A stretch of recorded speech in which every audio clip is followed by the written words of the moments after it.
you do that again? Yeah. Okay. I call this Land, Water, and Forest Resource Committee meeting to order. I will be chairing this again this month for Mr. Paulson, but he is on Zoom, so he will be joining us. Are we in compliance with the open meeting law, Jessica? Yep. Okay. Pledge of Allegiance. I pledge allegiance to the flag of the United States of America, to the republic for which it stands, one nation, under God, indivisible, with liberty and justice for all. Mr. Chairman, should we do roll call? Do you feel, or is it, did we miss that? Do you want to do roll call? We usually don't. We just never have. Oh, okay, I'm sorry. All right. So not at this one anyway. All right. Meetings from the previous, minutes from the previous meeting on 12/9/20. Everybody read them? If not, we need a motion to approve. Oh, Linda raised her. Okay. Oh, I forgot public comment. That's what she's gonna raise her hand about.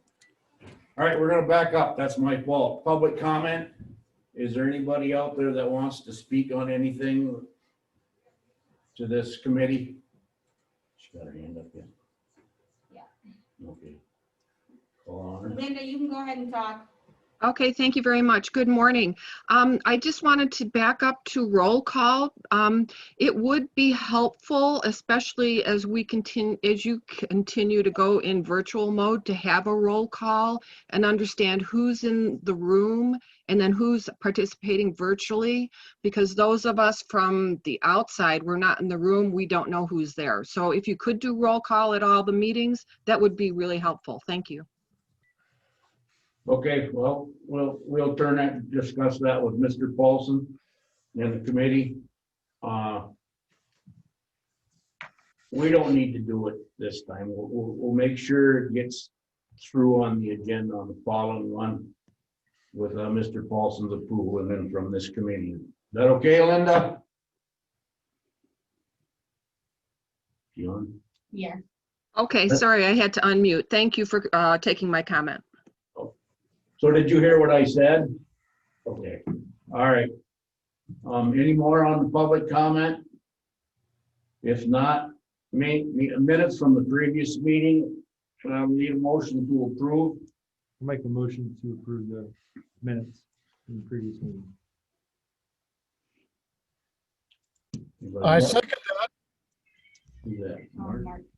Okay, we have a motion by Jesse and second by Mark to approve the minutes of 12/9/20. All in favor, say aye. Aye. All opposed, motion carries. Okay, number 6, events. Hayward Lions pre-Berkey. What do we need from this? It's pretty much just information. Okay,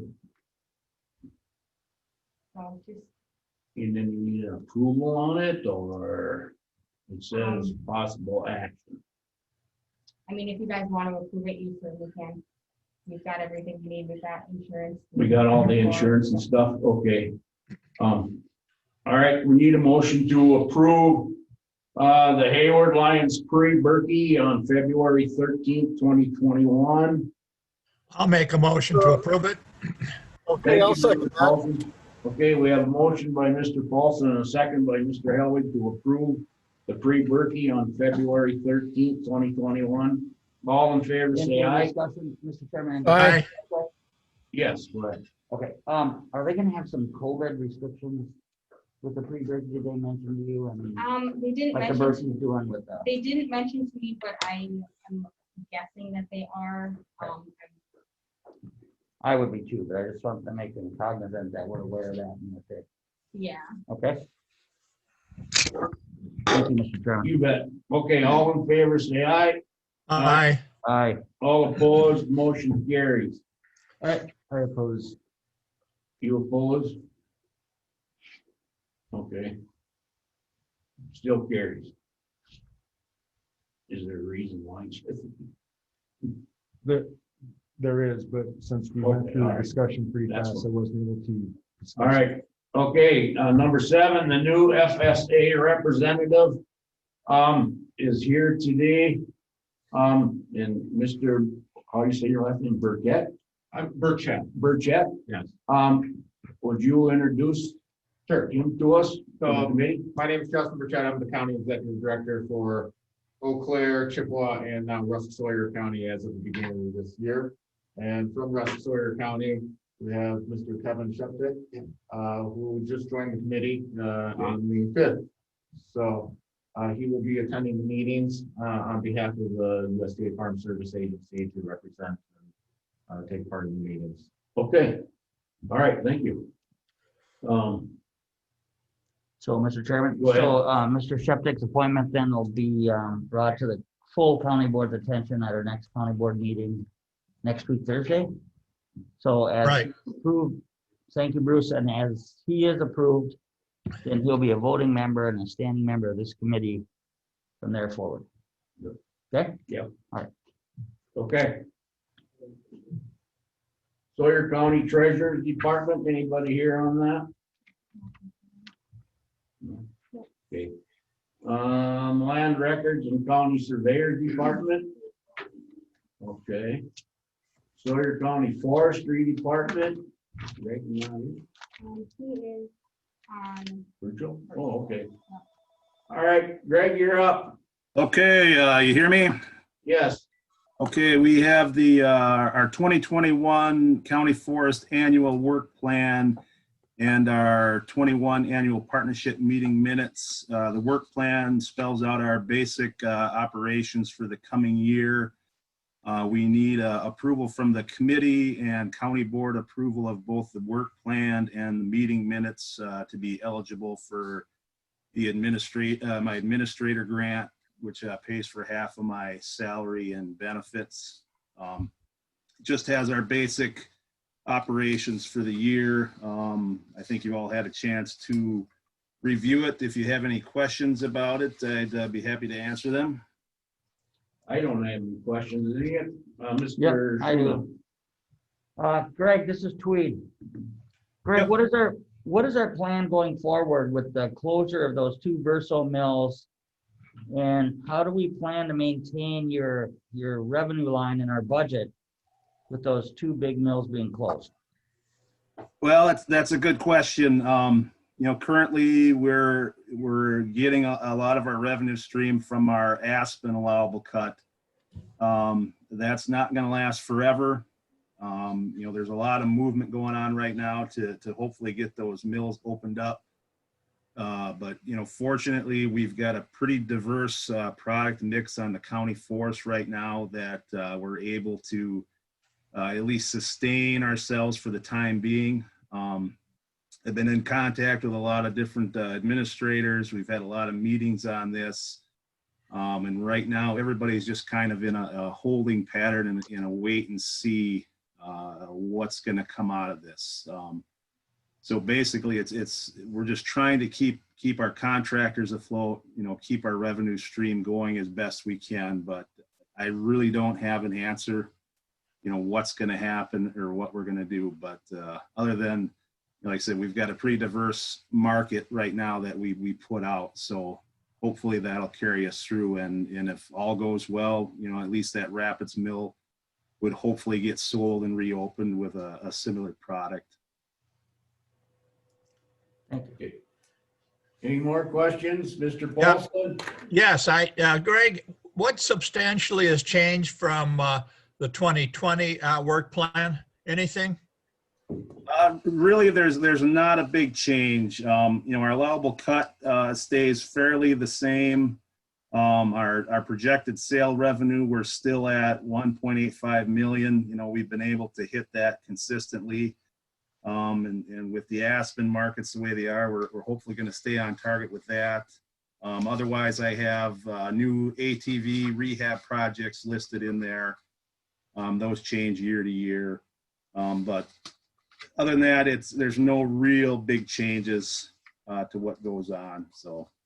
Okay, thank you. Mr. Heller, do you have any questions? Excuse me, I have none, thank you. Jesse, do you have any questions? No, sir. So Greg, we need a motion to approve this then, right? Yep, and it has to get approval at county board as well. Right, okay. All right.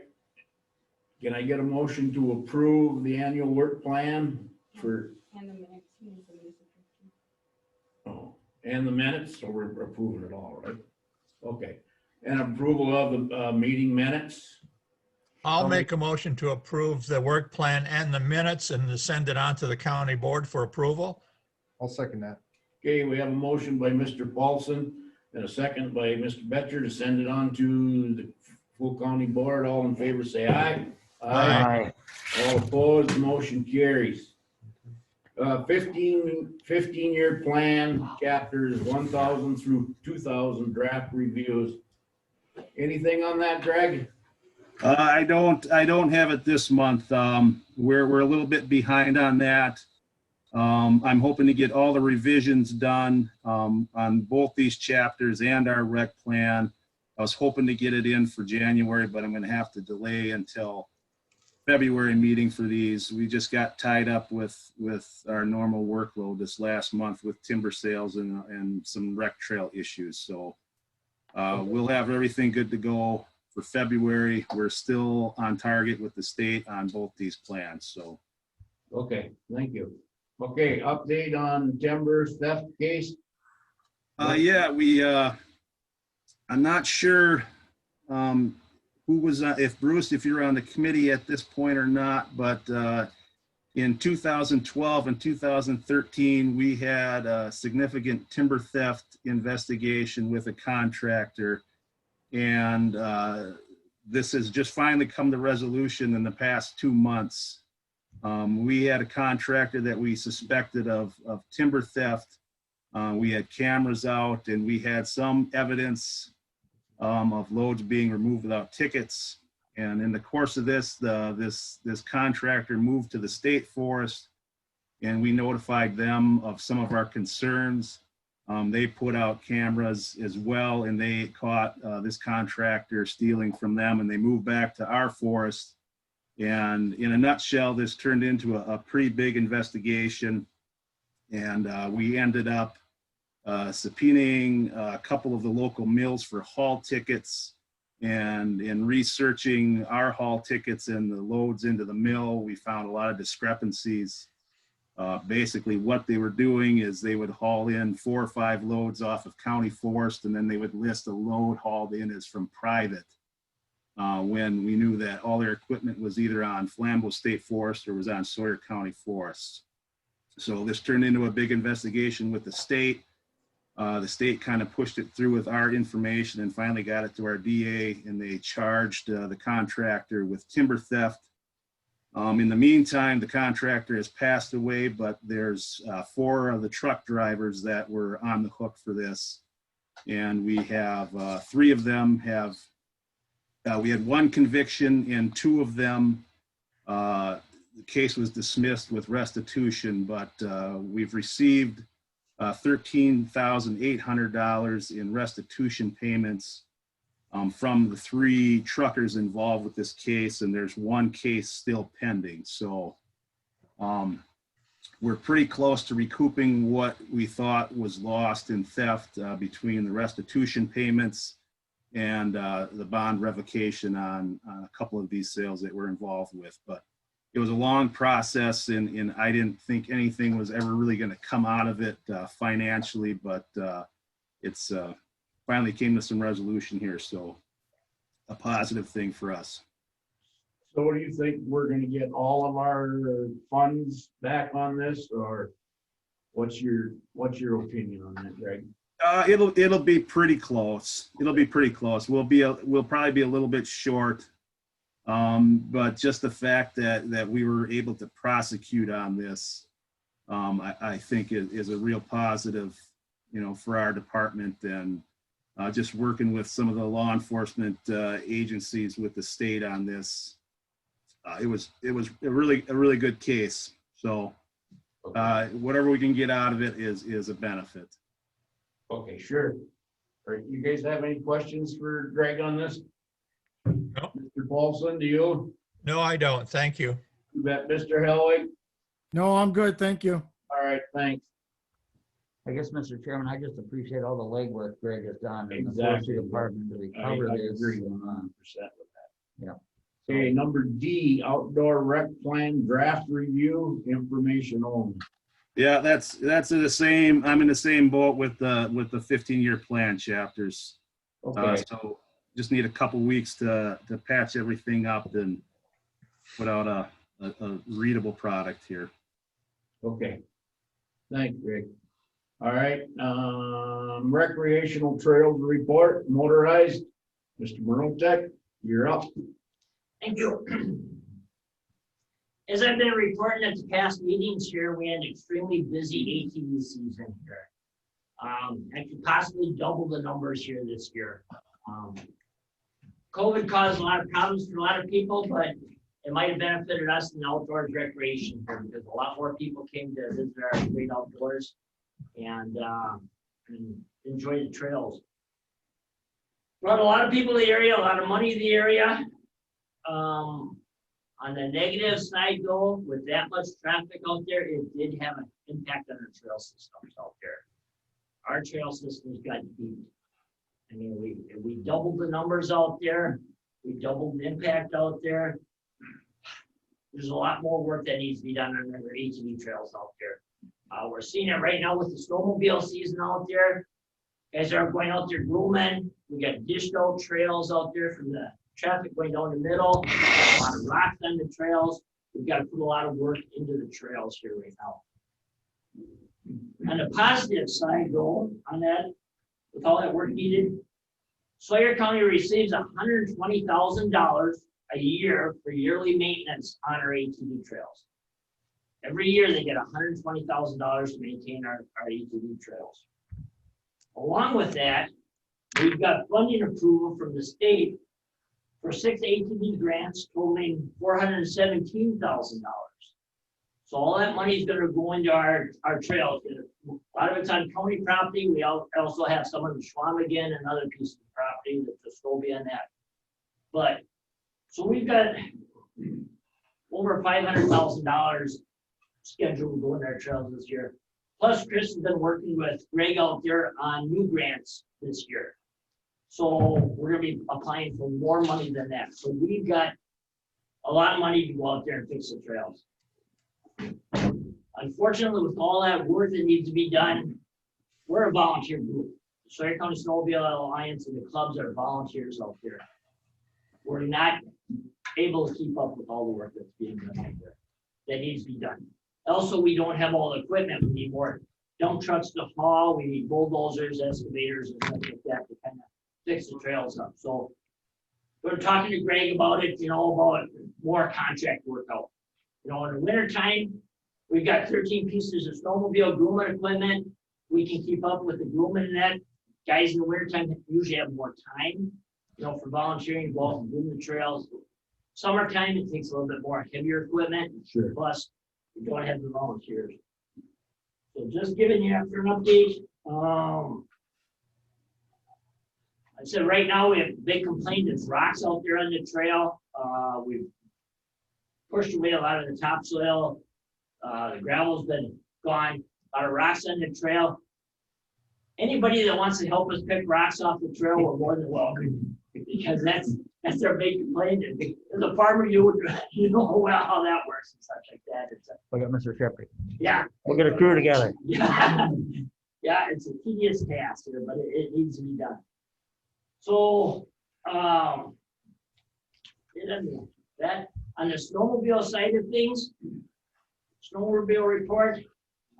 Just been the last couple of weeks now where we've had decent snow. We've had a pretty good amount of traffic up here in the past couple of weeks. This weekend, I expect it to explode. We have a holiday weekend.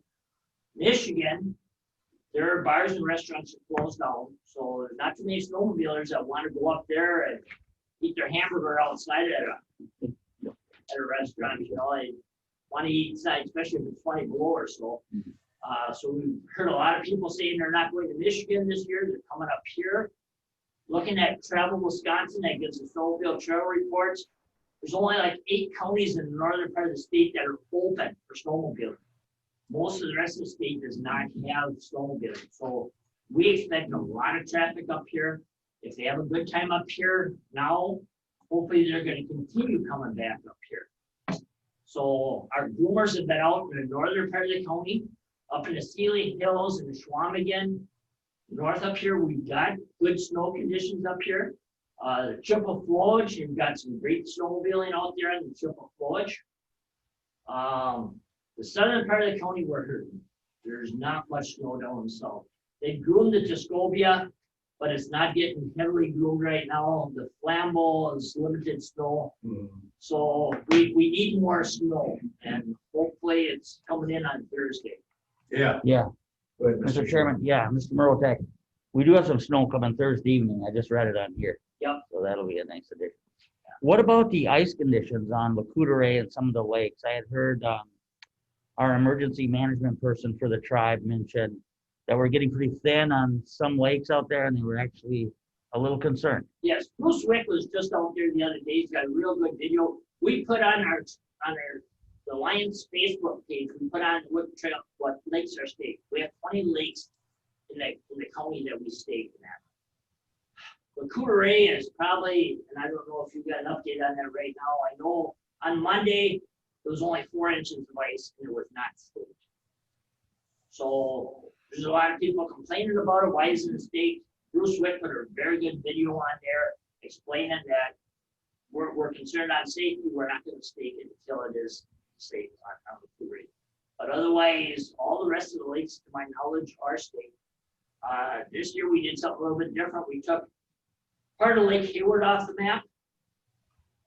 Lake Hayward's staked from the Motel Holiday over to Marketplace, but we're not staking it anymore from that over to the bowling alley at Hayward Green. That opens up all the time. It was a big concern for us last year. Worried about somebody going in, so we are not parking it. We've got trail full signs up there. But other than that section that we're no longer going to be staking, and the Lacoudere, I believe everything else should be staked and good to go. Okay. Yeah, go ahead. One more, yeah. Okay, and then another question, Mr. Morotech, is the ATV, UTV trails on the reservation. How do they get funded and how do they get repaired? Is part of this grant money able to be used on those trails, or should the tribe be doing something separate to maintain their trails? Because they're very important to us, Yes. to the casino and our convenience stores, and I know they're good connectors for your trails. Oh, So how do we work? How do we work better together to maintain them, to keep these people coming to our area and spending their money here? thank you very much for bringing it up, because it is extremely important that we get those funded. Right now, they're funded for snowmobiling. They're not funded for ATV. We've been in discussion on that. We need to apply for grants. We've got all this money for grants, Right. but it's on designated trails. When you apply for grants, it only can go on those certain trails that are approved by the DNR. The LCO trails have not been, we do not have any ATV grants for the LCO trails. Well, could, So we do need grants on it. is Greg still on? Greg, how do we do that? How do we come together and apply for grants to assist with all these trails? Yeah, I mean, that's a good question. And we've had several meetings over the years discussing those trails, particularly with the tribe. We had worked with a couple of individuals several years ago to apply for some grants, try for maintenance funding and some rehab grants. And we kind of stalled out with some of the requirements from the state with changes to the project. But where we're sitting right now, we have offered up to throw these trails in under our maintenance plan and apply for funding, but we would need an MOU with the tribe saying that we can do that. So, I mean, we've been back and forth several times over this. But the real catch with this is if we apply for state money on those trails, then we have to uphold state standards. So I think that might have been a hang up in the past with some of with control given over to the state on there. But I've been in discussions. We've had several meetings, like I said. I mean, we're willing to work through it. It's just a matter of how the tribe wants to proceed with it. Well, Greg, let's proceed with it because we have a new grants director at the tribe. And I think you should get with him, and a gentleman named Jason Weaver is in the grants department, which I know he's worked with Mr. Mrotek on trails. And let's get working on this MOU or whatever you need so we can apply for more money. Yeah. And I've worked with Jason in the past. That's who I dealt with when we initially worked through some grant projects. But yeah, I'm open to it. I'll send you that information, Greg. Sure. For that new grants director. Okay. Thank you. Ma'am, did you want to say something? It was just covered, thank you. Okay, thank you. Mr. Paulson, anybody got any more questions? Not me. Not me, State thank your you. name. I'd like to add, my name is Bill Noonan, and right now I'll represent the Northwest Relic Riders, which is a vintage ATV, or excuse me, snowmobile club. A week from tomorrow is a 100-mile ride for vintage machines. You might see them in town. There are over 50 individuals registered. If you want to see something funny, you got to see a vintage machine. My guess is out of the 50, 10 of them will break down on this 100-mile ride. And I drive one of the tow sleds, and it's just a kick. So starting from the Flat Creek, going north into Sealy, Lost Land, all the way down to Radisson, back up to the Chip Floyd's. It's 100 miles, and we're going to see what happens. This is the third year doing it, and it's a lot of fun. It's fun for the riders. It's fun for people in the area. So I hope you enjoy it. Yeah, thank you, sir. And thank you. Go ahead, Mr. Mrotek. So I got a couple things to finish up. First of all, most importantly, probably is I need to thank Greg and his staff, for all the help they've given us on our motorized trails. They do provide a lot of time and effort into getting our trails up. Like I said, Greg's working with Chris right now on more grants, plus current grants we've got. A lot of work on that. Also, the Visitors Convention Bureau has hired Discover Wisconsin to do a video shoot. They came up and did an ATV video shoot here this fall. In 2 weeks, they're coming up to do the snowmobile shoot. So in 2 weeks, we're going to be doing the snowmobile ride, filming different areas in the county for Discover Wisconsin. That's due out this spring. So That's good advertisement for the county. oh, you bet. Very, real, very good. real good advertisement for the county. Yeah. So and VCD is one that pays for that out of their budget. So, It's not cheap. myself, I want to thank you and the young lady there for all what you do for the trails and whatever. And Greg, it's ATVs and snowmobiles up here are a big thing anymore. So whatever we're doing is just, you guys are doing a great job with it. Especially as COVID this year. Yeah. The numbers out there just increased. Well, snowmobiles too. Snowmobile sales are through the roof right now. People want to get outside. Oh, yes. Thank you, Mr. Chairman. I totally agree. Thank you. Go ahead, Mr. Becker. Yeah, hey, Don, if I could just ask clarifying questions on these grants. So you get $120,000 state funded, and then that's for ATV trails, you said. Correct. So that sounds like that could be used for ATV trails. No, it's for designated ATV trails. Okay, and then another. We have 150 miles of ATV trails. So Okay. it's on those trails. And we've got to do work before, and then we get reimbursed for the work we do. And then an additional $417,000 in grants, and that's Special specifically for snowmobile trails. No, that's for special ATV trails. We have Okay. one down the Schwamigan National Forest down by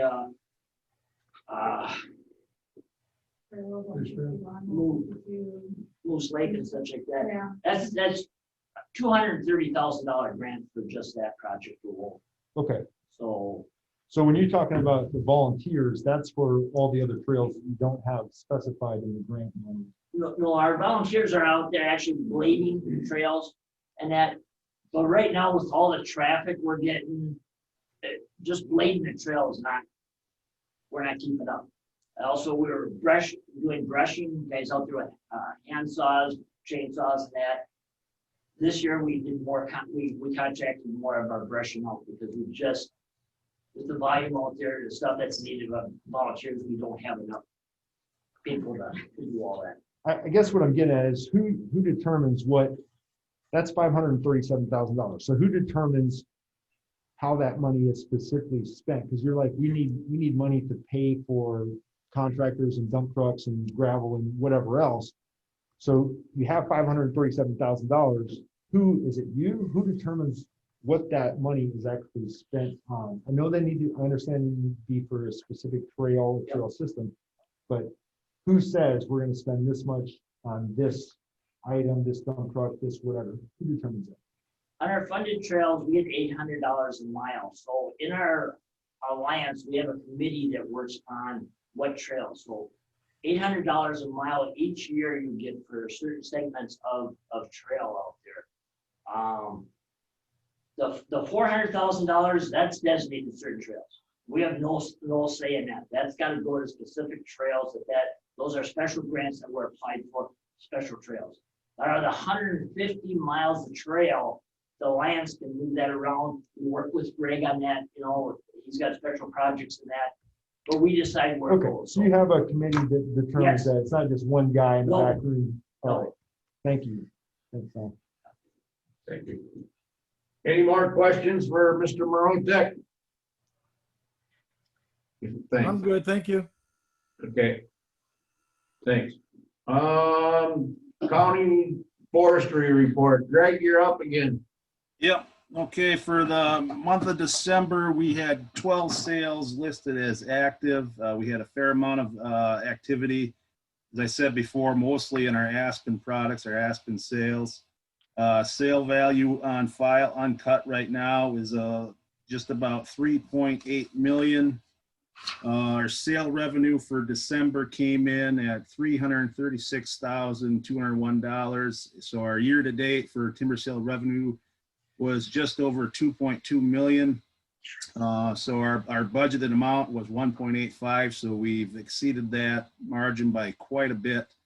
I know I've been preaching doom and gloom all year for timber sale markets, and these numbers aren't really reflecting it. But like I said before, we're really living on Aspen right now, and I don't know how long that's going to last. But we did have a pretty a banner year.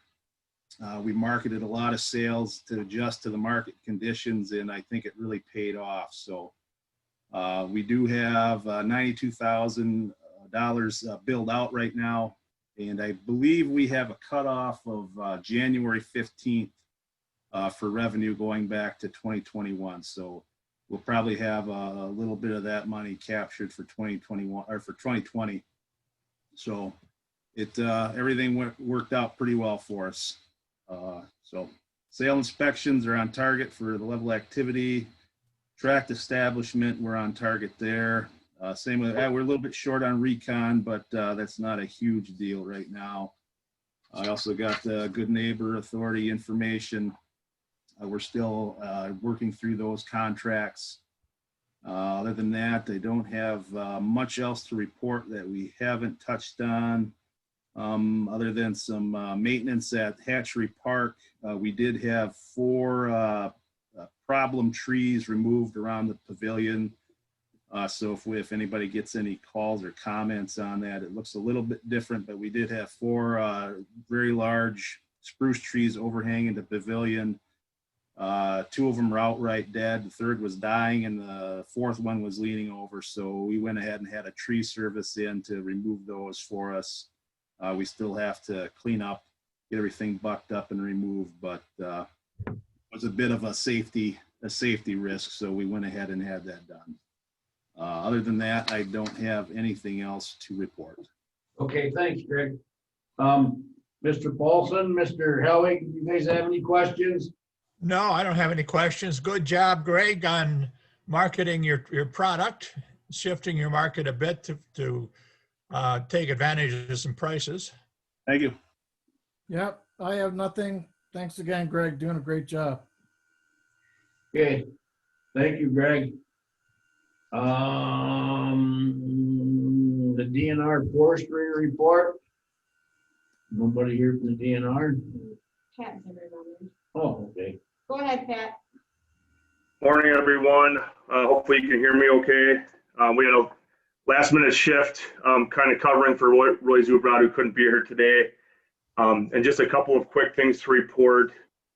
As of January 1st, local DNR staff have completed 58% of their annual work goal for fiscal year 21 on the Sawyer County Forest, with work primarily consisting of timber sale establishment, reconnaissance work, and some site prep work. And then also, just a point of interest for folks, the sale has been finalized for the Winter Ranger Station down in Winter. I don't know if that was communicated earlier. That happened back in November. Went to an individual by the name of Donald Bergstrom. So that sale has been finalized. And then also, just to reiterate some of the comments I've heard earlier today during the meeting, a lot of the outdoor rec was greatly increased this past year on state properties as well in northern Wisconsin.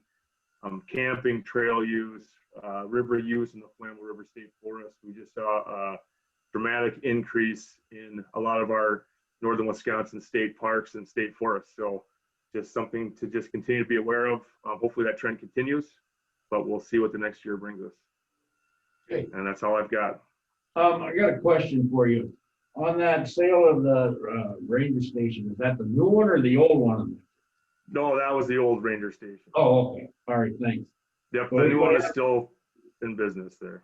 Oh, okay. That's what I thought. I mean, you still had trucks and stuff up there. But okay.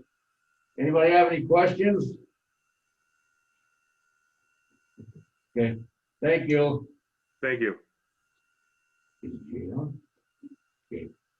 Zoning and Conservation Department, County Report, Conservation Update. Well, Yeah. okay. Yeah, that's the update here for January of 2021. We had some shoreline stabilization outreach programs that some of the conservation staff participated in. We also had additional training for soil, water, and non-metallic mining for the additional conservation staff.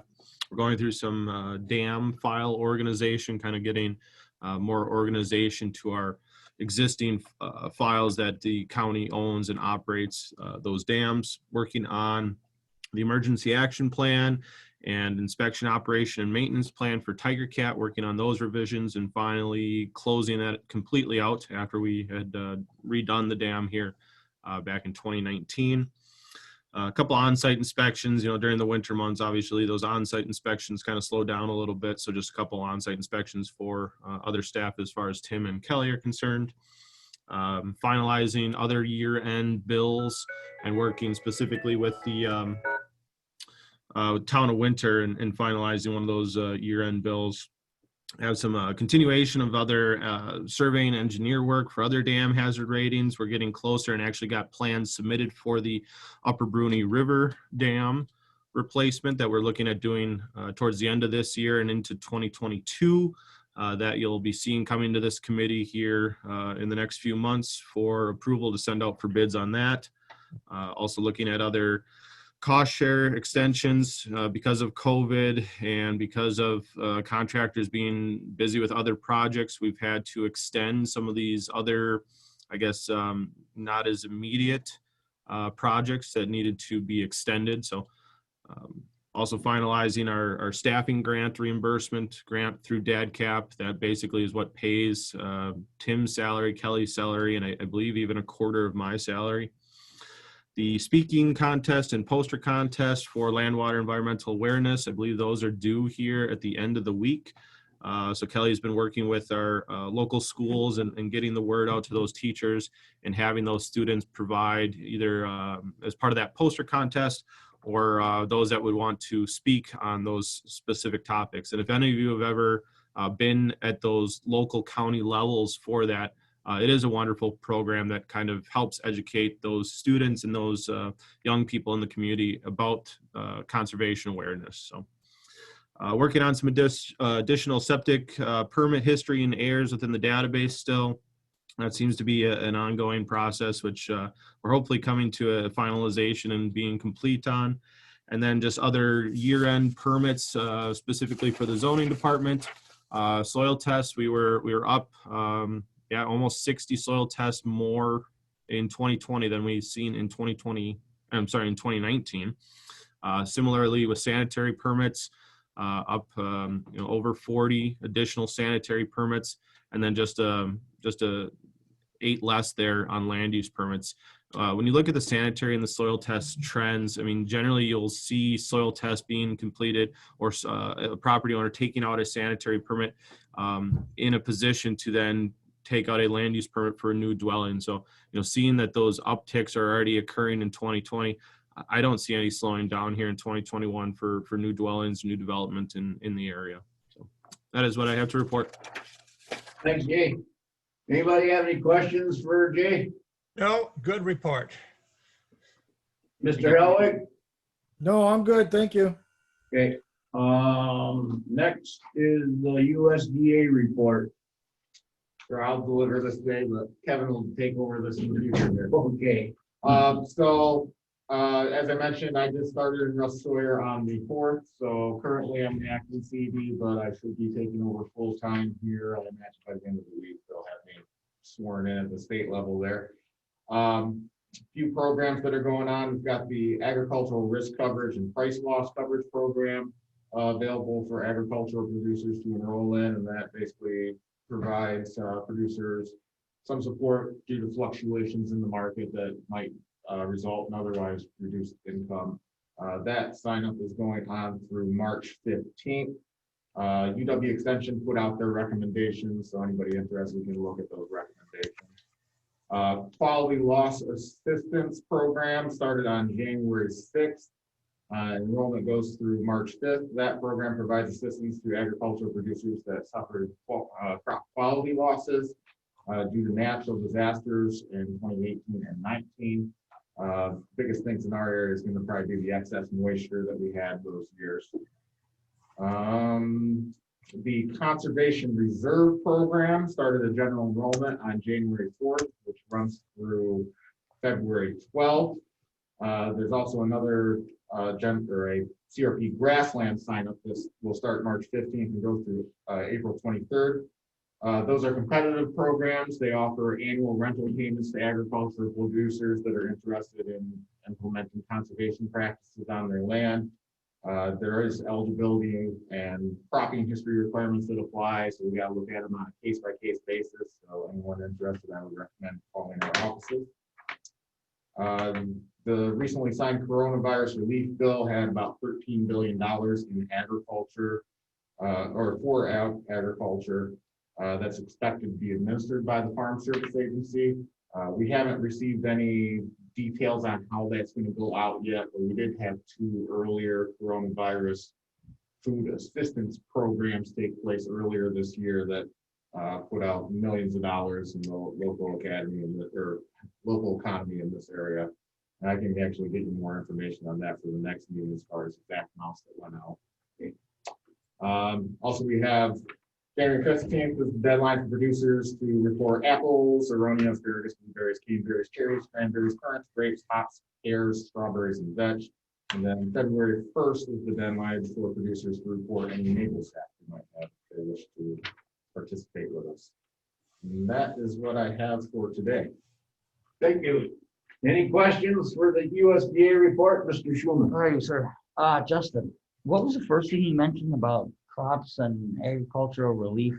The first? Yeah, the agricultural risk coverage and price loss coverage program. Does that include livestock and crops, or just crops? Well, it looks at base acres on the farm, which basically currently as it stands, it had to have been crops with commodity crops such as soy or corn between 1980 and 85. It gets kind of complicated and weird, but if you have base acres on the farm and you report your crops to us on a yearly basis, you could be eligible for assistance if the national prices drop below a certain threshold or the county-specific revenue on crops drops below a certain threshold.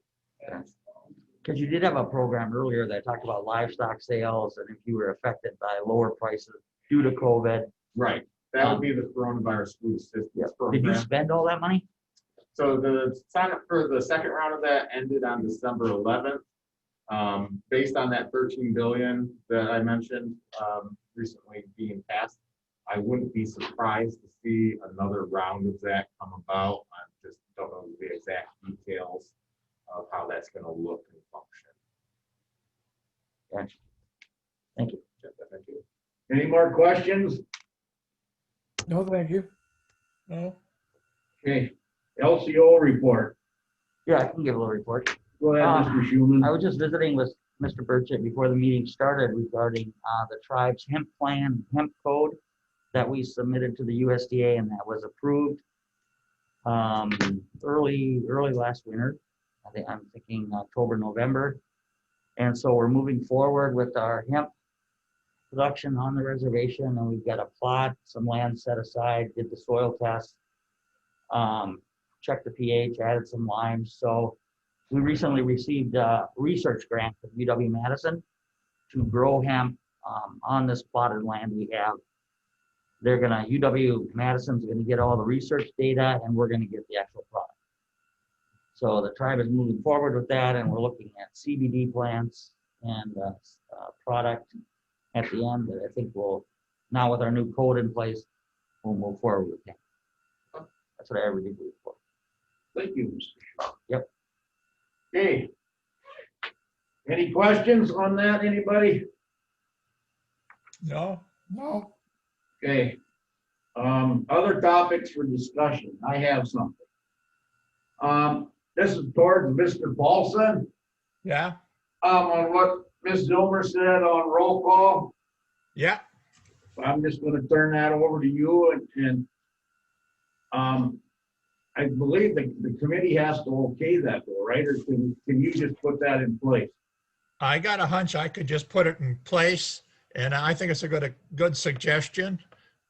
I do too. I So missed that, guys. What was that? roll call, Roll call on our land water meeting. right? Oh, So okay. Jessica, could you stick it on the February agenda? Yep, I can do that. Thank you. That's all I have. Any other? Okay, future topics? None? None. We're adjourned. Thank you, everybody. Thank you, Thank you. Mr. Thank you Ron, all. for doing this. Not a problem, Mr. Bolton, anytime for you. Okay, thanks again. Do your voice, everybody.